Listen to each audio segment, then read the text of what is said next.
Business Spotlight, brought to you by Cross Rhythms and Baba Baboon. I'm Sonya Farrell. This is Business Spotlight in partnership with Cross Rhythms City Radio and Baba Baboon. Joining me in the studio this week, we've got Wayne Glover, who's from Time for Sport. Hello, Wayne. Hi, how are you doing? You okay? I'm good. How are you? Yeah, I'm good as ever, thank you. Thank you so much for coming on Business Spotlight. Now, Time for Sport, I believe it's been going for quite a number of years now, but do you just want to tell our listeners what Time for Sport actually is and what you do in the local area for, you know, school children and also families? Yeah, so Time Sport, we've been delivering our services now since 2008. So we've been running for 18 years, trading for 17 years. So we're a PE, so physical education, school sport, health and wellbeing organisation. And we currently see approximately 7,500 children and families on a weekly basis for a range of different services. So we do a lot of work in schools and primary schools mainly. So things like your breakfast, lunch, after school clubs. We deliver teacher training to support primary school teachers to provide better quality physical education. We cover something called PPA time. So this is where teachers have planning, preparation and assessment time off timetable, and we go in and deliver the PE curriculum. So we do things such as your dance, gymnastics, outdoor activities, invasion games. We've also recently, over the last couple of years, providing swimming as well. So we've got a portable pool service where we take a 32-foot by 16-foot pool to a school and deliver that on a playground. So that's quite a new service. I'll say new service over the last couple of years we've introduced. So we cover the full primary school PE curriculum. Other things we do holiday camps. So we've got 4 Ofsted registered holiday camps mainly for working parents during the holidays. So they cover all school holidays. They're in Newcastle, Trentham, Blythebridge and Stone. We also do a lot of work with the Hub Foundation, Staffordshire County Council, for children who qualify for HAF, which stands for Holidays, Activities and Food, free school meal stuff. And then also we do weight management work. So we've got a contract with the local authority, Staffordshire County Council. So any child above the ideal weight, age 2 to 17 or 2 to 25, if they've got additional need, are referred to Time Sport for weight management support. Okay. So there are 3 main services: so school services, holiday camps, weight management. Sounds a lot. Yeah. And you know, like we mentioned, you've been going for a number of years now. But why did Time for Sport start? How did it come about, and what was the main reason? I love sport. It's the key thing, and sort of feel as though there's a sport and physical activity for everyone. That's one of the key reasons for starting up. I wasn't quite good enough to be a professional myself. My 2 main sports were football and cricket, but never really had the pace on the football side of things. So I wanted, and I felt as though delivering physical activity and sport was the best next thing. So yeah, we're still going 18 years later. So. 18 years and still smiling. Yeah, trying. So, you know, healthy lifestyles. Healthy lifestyle for adults is not always hard to keep. I go to the gym as much as I possibly can. Try and keep that balance until sometimes when the weekend comes, as it does. But trying to keep that is not easy. But also for school children, why from yourself is it so important to you know, implement this from such a young age? I think the key thing, statistically, now 1 in 3 children when they leave primary school are above their ideal weight. At the start of primary school, it's 1 in 5. So over a short period of time, obviously that increases to, like I say, 1 in 3 people or 1 in 3 children. So it's important, I think, to embed at an early age the benefits of physical activity and sport, offer that variety. I sort of said at the start, I feel as though there's sport and physical activity for everyone, and that can change through a life cycle. Personally, like I say, football and cricket I've always loved, but probably in the last 10 years haven't played as much football or cricket, just for family reasons and other things going on. So you've got to find other ways of enjoying physical activity and sport. So for us, it's about offering that enrichment at an early age, offering that education, not only to the child, but also to the parents as well, so they know what to do and why they're doing it and the benefits of it. I was going to say, is it more the why and, like you say, the benefits? So it's not, because I know a lot of people that I will come across, they won't either go to the gym or they don't like to exercise because they find it boring or a chore. Yeah. So how do you find that? If you come across something like that, how do you combat that? I think it's fitting it into your daily life is quite key. And again, variety is a spice of life, and finding something that fits you, something that you your friend may do, you may not be interested at all. So it's just finding that balance, I would say. I think being physically active and living a healthy lifestyle is key to making you happy. Sort of 5 ways of well-being. One of them is to be physically active. So I think it's important we try and push that and encourage that as we go along. So what about then the different kinds of activities that children can do, but also, their parents? Can they do it together? Can they get involved and do it together in different groups? Or Yeah, I think there's loads of opportunities to do physical activity for free. It doesn't have to be at a cost. I think a lot of parents may think things are expensive, and some sports and physical activities are, like your golfs and crickets aren't cheap to do. You've got a membership and a lot of kit that's involved with that. But at an early age, there's less equipment, there's more team-based, and club provide a lot of equipment to start off with. There's obviously the sort of fun runs and runs in the parks at weekends, which you can do together. There's just the basic thing of walking, and I think it's not all about the physical side of things, it's also the mental side of things, the communication. I think they're quite key benefits. Through experience of having children myself, I've got a 3-year-old and a 9-year-old. The 9-year-old, before he started doing physical activity, was quite quiet and introverted. Since doing team sport, he's built his communication skills, increased his confidence, etc. And definitely feels better about himself. So you just got to find something that fits you. And again, it's trying at an early age and making sure you participate in a range of different things and getting that experience, really. And if you've got positive role models, it helps. So it's important for the adults to sort of set the standards if possible. Yeah, and you just mentioned there, your own child, 9-year-old, and you've seen the difference and the changes since doing activity and physical activity. Yeah. But the children that you work with, going into all these different schools as well, how long would you actually work with those children over a period of time? Does it go all through the school? So we have contracts with about 40 schools and Stoke contract in Staffordshire. A lot of them contracts are year to 3 years long. So we do provide a number of services directly ourselves, but it's also about educating the teaching workforce of how to deliver high quality physical education, school sports and physical activity. We're looking for that sustainability element.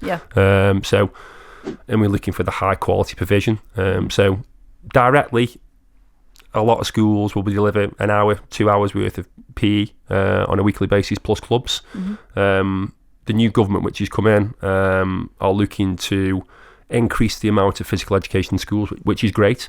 And I think it's great if it's delivered well, because as highlighted, it's important that it's high quality, because if it isn't high quality, it can put people off. So it's finding that balance of making sure the delivery team, whether they be teachers, coaches, whoever they're going to be, are highly qualified, highly skilled, and understand about physical literacy, about building them core skills to have sustained physical activity, not just at school, but long term as well. Yeah, and just going back, you mentioned your own children and what you've seen as well with the changes. Do you get teachers or even parents or anybody coming up to you yourselves, coming up to the staff at Time for Sport and feeding back what changes that they've seen within, whether it's a parent or a child that's taken part?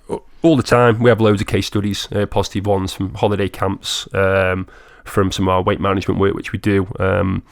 It's about taking them small steps. You aren't going to be turned into an athlete over a 12-week period, but it's understanding what fits each family or child and understands where they're at that stage of life. Some things happen where children or families gain weight because of a change in circumstances, a bereavement, a split of parents, them sort of things. So you've got to understand the bigger picture first and make them small steps. Yeah, and is that how involved that you get then? Yeah. By doing it? Yeah. You get to learn all what's going on behind the scenes, so to speak? Yeah, you need to. You need to have an understanding. So we offer a range of different interventions. So some of them are group-based interventions where we facilitate conversations around portion sizes, fats and sugars in food, the importance of physical activity. Understanding the eat well plates, the food groups, etc. Other ones are more face-to-face, one-to-one based activities, interventions, which are and need to be a bit more personal. We work with also children with additional needs, so and SEND schools. So we need to know the individual needs of that child and that family to know what advice and what support we can give to get them back on track and support them to be fitter, healthy and happier. So. And since doing Time for Sport, have you seen over the years, any changes where, whether it's teachers, whether it's children or even parents, where they are becoming more or have become more receptive in understanding the importance of having a healthy lifestyle? Yeah, I think it's easier to find out now about the benefits of, but it's probably more challenging to do, because everything, unfortunately or fortunately, whichever you look at, is on demand. So if you want any takeaway under the sun, you can get it within the next half an hour. If you want to watch a certain film or TV show, you can watch it on the red button or on Netflix or whatever that's going to be. And I think it's understanding that and not necessarily understanding where people are, if that makes sense. And understanding how you can support them, knowing how demand life is now. And again, it's sort of on an individual basis as best we can. I think there's more opportunities for children to be physically active. There's a lot more variety, sport and physical activity within a school setting. Some of the quality of provision can be questionable. I think the latest governments who've come in, they're working with someone called the Association for Physical Education, are working collaboratively to improve that and improve standards, which that's what we're all about, and making sure that quality provision is delivered. As highlighted before, you can do a variety of different sports and physical activity in early age, but it needs to be of high quality to keep that interest and motivation. And does it help, with yourself as well, with Time for Sport and the Hub Foundation, and delivering the half activities throughout the school holidays and everything?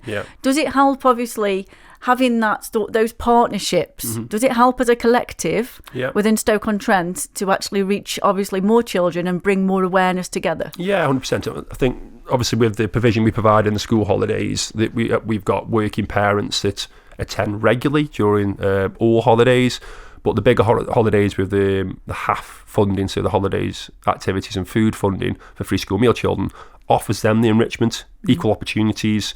They also get a healthy meal each day, and these families really need it. And it's not cheap childcare wise.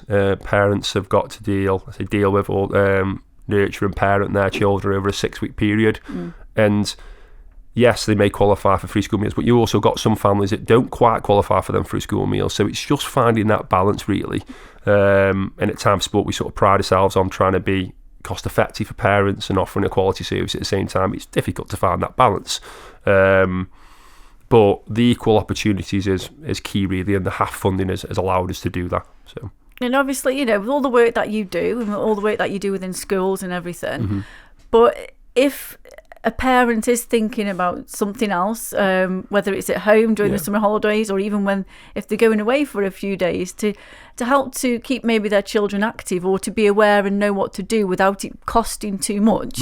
Have you got any little tips that you can share that people can actually do at home as well? Yeah, I think if obviously there's more and more people now working from home since lockdown, and as part of that they have their child either in the same room or in another room, and they're maybe doing something on demand, whether that can be computer-based, TV-based, often screen-based. It's just being mindful of that is probably the key thing. So have key breaks in the day where you can go for a walk, you can do something in the garden, you could do, and think about the sort of 5 ways of well-being and areas of learning, taking on board the changes in seasons and things like that. I think it's important that if you've got to work 9 till 5, you try to obviously find time to do things together. And again, you've got to be a positive role model is key. If they see you sitting on your computer for 6-7 hours a day, they're going to follow suit and say, well, why should I do that if you're doing that? So it's finding that balance is key. Yeah, and you mentioned as well, you touched on different changes within the curriculum as well.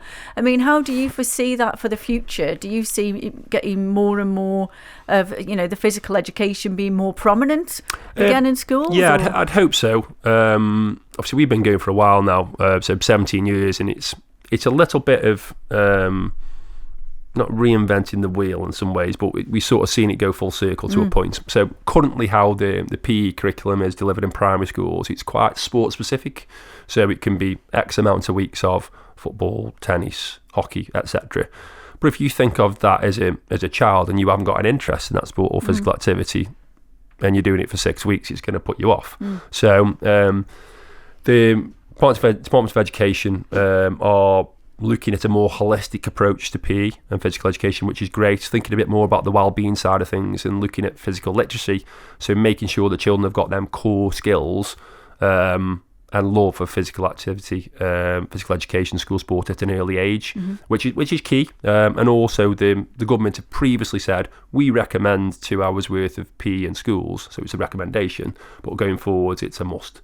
So I'm not quite sure how schools are going to fit this in because they've got busy timetables as it is, but it's only a positive that they're doing more physical education.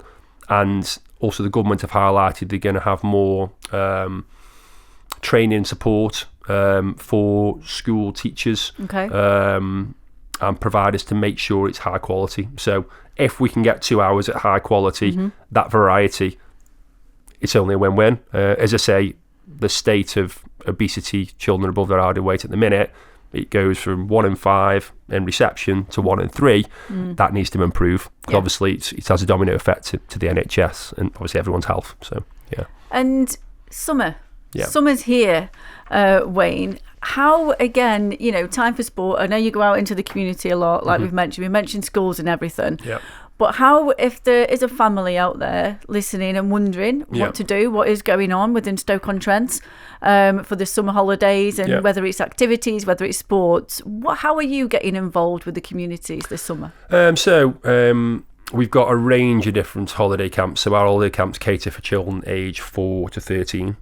So we've got 4 Ofsted registered venues, one in Trentham, one in Stone, one in Newcastle, and one in Blythe-Bridge. That means that parents can pay through childcare vouchers as well. So they basically save about 20% on booking. That's part of the Ofsted registration. But in addition to that, we're also commissioned by Staffordshire County Council and the Hub Foundation to deliver the half camps, the free school meal camps, in Stoke-on-Trent and Staffordshire. So we deliver around 20 camps in total, and that's offered a range of multi-activity, so not just sports-based, some art and crafts and multi-activity camps as well. We offer a lot of enrichment, so we do a lot of alternative sports and activities, so things like your archery, your laser tags, so things which are slightly different. We also offer swimming as part of our provision as well at some of the venues. And also, as highlighted previously, we also provide food, and it's high quality food that we provide for the free school meal children during the holidays. So, loads of opportunities. They start on July the 21st and they run basically all the way up to the end of August. End of August. Yeah. So a long time, good few weeks to get involved. Keeps us on our toes. The 6 week period is a busy period, but our sort of workforce goes from around 20 to 70-ish. So it's a busy period, but positive one. Yeah. Positive one. Yeah. Wayne, thank you so much. We've talked a lot there and about everything that you do with Time for Sport, with school children and everything. But I want to ask you, now, I believe that you're entered in some local business awards. Do you want to just tell us a little bit more before you go? Yeah, so we've got a really good partnership already with the University of Staffordshire. And like I say, I was a graduate myself from the university. And to be honest, they helped set up Time for Sport or support Time for Sport at the start. So originally 18 years ago, or 19 years ago probably, I wasn't quite sure where I was going to go work-wise. Looking down the PE teacher route and seeing what other options were available. As highlighted, I wasn't quite good enough to be a professional. So there was an opportunity at University of Staffordshire at the time, which was like a Dragon's Den scenario where I had to pitch a business idea and pitch Time for Sport, and they helped to fund Time for Sport at the start, a couple of years worth of office space. So that allowed us to get going. And that relationship has continued with the university. So we've had student placements for a number of years to give them support. We've had graduates that have come into the business and got full-time jobs. And then of late, we've done a lot of work with the uni temps, the recruitment side. During the school holidays, as I said, the workforce goes from 20 to 50. We've also got a partnership called the KTP, Knowledge Transfer Partnership, where we're developing a weight management app. So loads of stuff going on. So we were lucky enough to be contacted from the university and nominated by the university for a number of awards. I need to remember them, which ones they are. So one's Community Business Award. So for the community work which we do, as I say, we work with about 7,500 children on a weekly basis. We're also up for Innovation. Yeah, innovation, and that's mainly around our knowledge transfer partnership. So that's about the development of the weight management app. And the last one is I'm up myself, being a graduate of Staffordshire University for sort of business person of the year, alumni, which is nice. Yeah, but yeah, quite overwhelming and nice to receive, and it's good to be part of it as well. And like I say, I love Staffordshire University, or University of Staffordshire as it's known as now. I feel as though that they helped us to get along the way and supported, and we've been in partnership along the way. So it's nice to be put up for them awards. Yeah. Wayne, wish you all the best. Thank you so much for coming on Business Spotlight. I hope you enjoyed it. Yeah, I loved it. Thank you very much. Good stuff. That's Wayne Glover from Time for Sport here on Business Spotlight with me, Sonya Farrell. Business Spotlight, shining a light on our local business community. Brought to you by Cross Rhythms and Baba Baboon.